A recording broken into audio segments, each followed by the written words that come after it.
Pharmacology scholars, let's continue our discussion of the endocrine system. We'll talk about steroids and their pharmacotherapeutic applications, as well as medications used to treat diabetes. Women's health meds will be on another PowerPoint. And we'll start with drugs affecting the adrenal glands, two tiny structures that are located on top of each kidney. The adrenal medulla secretes epinephrine and norepinephrine in response to activation of the sympathetic nervous system. The adrenal cortex secretes three different types of hormones that we'll discuss on the next slide. When you think of the three different types of hormones secreted by the adrenal cortex, it's useful when you keep in mind that they control the three S's: sugar. Glucocorticoids increase serum glucose levels by their antagonistic effect on insulin. Cortisol, a major glucocorticoid, inhibits insulin production and stimulates carbohydrate production from proteins and fats. This type of steroid also inhibits mast cell production, so it does exert an immunosuppressive effect. Salt. The adrenal cortex secretes a mineral corticoid called aldosterone that helps to maintain sodium, potassium, and fluid levels. Finally, sex. The adrenal cortex releases gonadocorticoids, sex hormones like androgen and estrogen. Other organs like the testes or ovaries will secrete more than the adrenals, but they do play a part in the onset of puberty, among other conditions. And now we'll move ahead to the next slide. Medications may be used to diagnose dysfunction in the adrenal secretion. I included a picture here of President Kennedy. President Kennedy suffered from adrenal insufficiency, also known as Addison's disease. One of the manifestations of this disease would be skin color changes. Note the golden hue on Kennedy's skin. Cosentropin, or Cotricin, is a medication that is chemically similar to adrenocorticotropic hormone, or ACTH. Adrenocorticotropic hormone is secreted within a negative feedback loop whenever cortisol levels decrease. ACTH, when secreted, will stimulate the adrenal cortex to release glucocorticoids. So here's how the diagnostic test works using cosentropin. First, we measure serum cortisol levels and obtain a baseline. Next, cosentropin is administered intravenously. Now, after 30 to 60 minutes, we will measure serum cortisol levels again. If cortisol levels increase, then the problem is not with the adrenal cortex. The problem is with the pituitary or hypothalamus. If cortisol levels do not change, then the problem lies within the adrenal gland.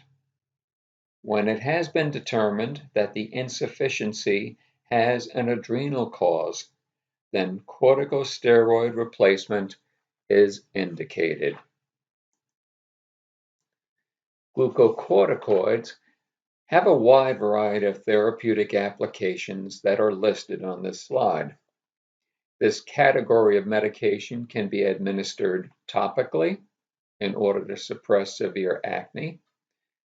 It may also be given to treat adrenal insufficiency, treat autoimmune disorders, may provide prophylaxis for asthma, might be used in conjunction with chemotherapeutic agents, or it could be injected into joints to suppress inflammation.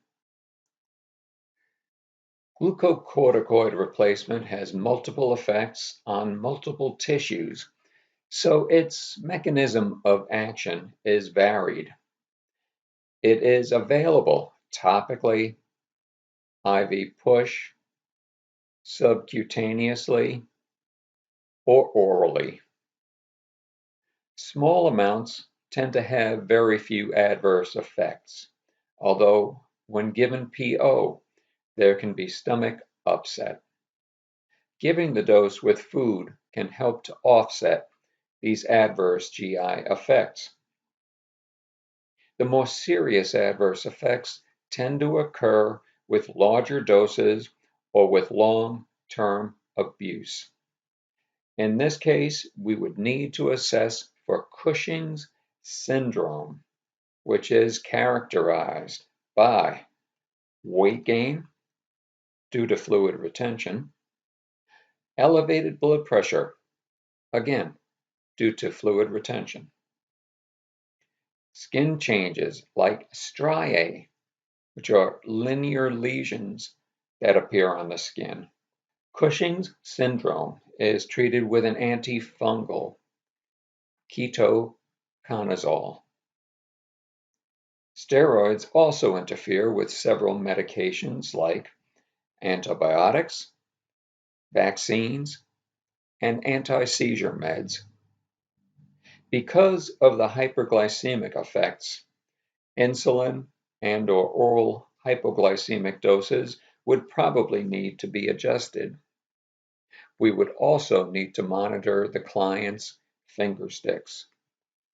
It's important with long-term use of glucocorticoids that we do not stop administration abruptly, or adrenal insufficiency can once again occur. And speaking of medications used to treat diabetes and hyperglycemia, let's talk now about insulin. Insulin is a carrier protein that is secreted by the beta cells of the pancreas. It is released when serum glucose levels become elevated, like after eating.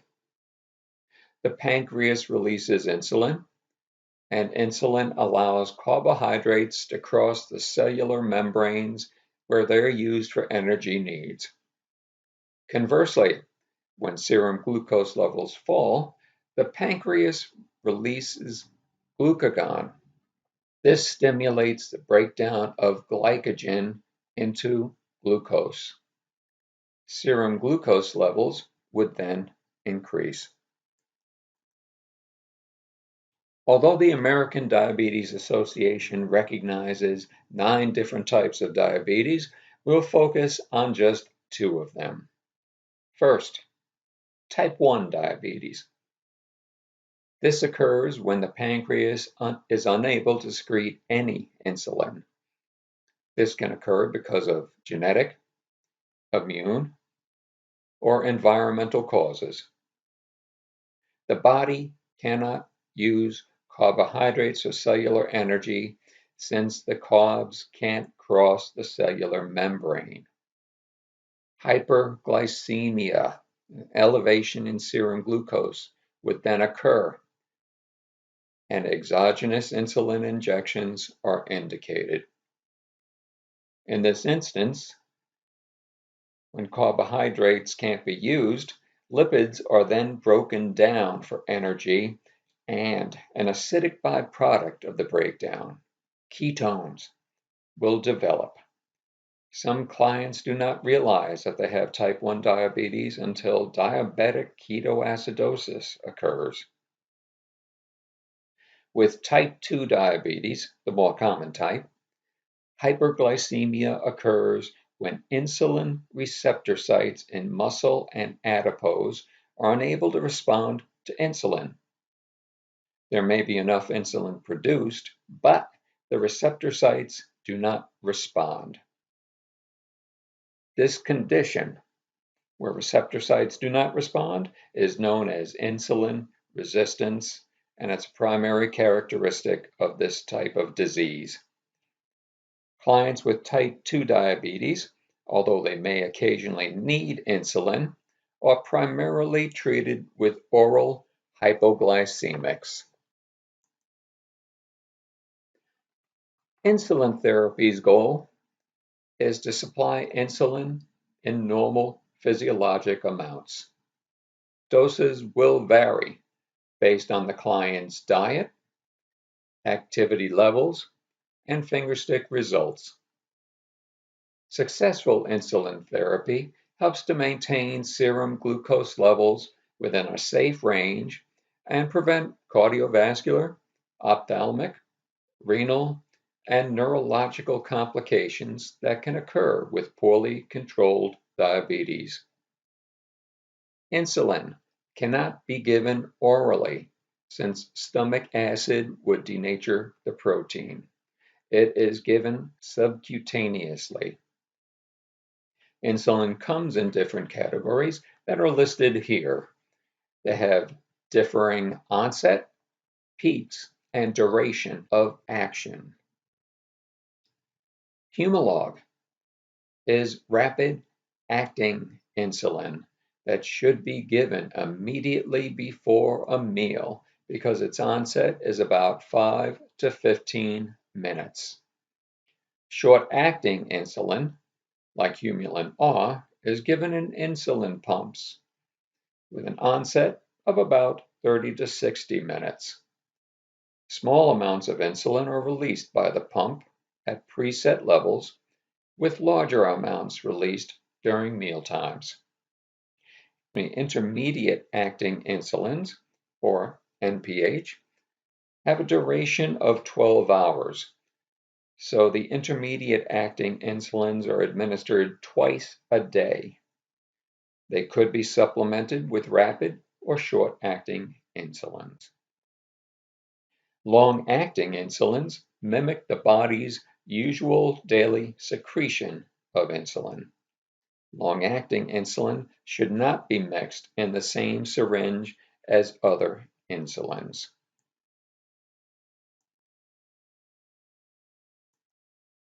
Hypoglycemia would be the most severe adverse effect of insulin use, which would occur if too much glucose enters cells. Teach the client that symptoms like pale, cool skin could happen with hypoglycemia. Teach the client also to rotate injection sites to prevent lipohypertrophy. You can see an example of lipohypertrophy in the picture on this slide. This occurs with repeated use of the same injection site. Scar tissue forms, and that scar tissue can interfere with absorption of the insulin. I just want to mention a newer medication, pramlintide. It's an insulin adjunct used when use of insulin is not enough to maintain glycemic control. This medication mimics amylin, a hormone that works along with insulin. The effect is to slow down gastric emptying and increase feelings of fullness. Side effects would include hypoglycemia and GI side effects. When diet and exercise are ineffective in keeping hemoglobin A1C below 6.5 and serum glucose levels below 110, oral hypoglycemics are indicated for the client with type 2 diabetes. There are about 7 different types of oral hypoglycemics. They have different mechanisms of action. Side effects vary as well.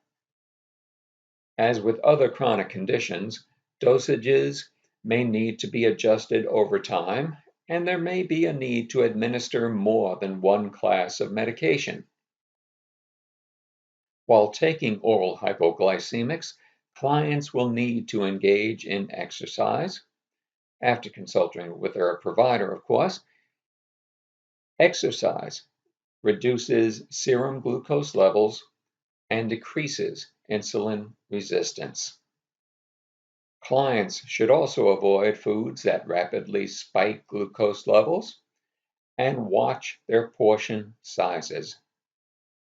Nurses should also provide emotional support and let clients know that the disease can be managed. I've included this diagram to illustrate the disease pathology of type 2 diabetes and to illustrate how each class of oral hypoglycemic works. With type 2 diabetes, there is increased insulin resistance, so uptake of glucose into muscle and adipose tissue is reduced. Biguanides, like metformin, help to increase cellular uptake of glucose. Another pathophysiologic feature of the disease is decreased insulin production by the pancreas. Classes of meds like sulfonylureas and meglitinides increase insulin secretion. Biguanides, like metformin, are the mainstay of treatment. This class has multiple mechanisms of action and has a low potential for hypoglycemia since it does not stimulate insulin secretion.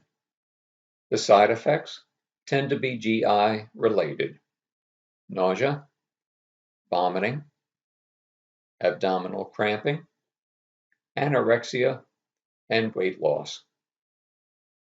Elevated liver enzymes are possible, so alcohol should be avoided. It is contraindicated in clients with liver or renal disease and is not given 2 days before and 2 days after receiving IV contrast due to the possibility of lactic acidosis and renal failure.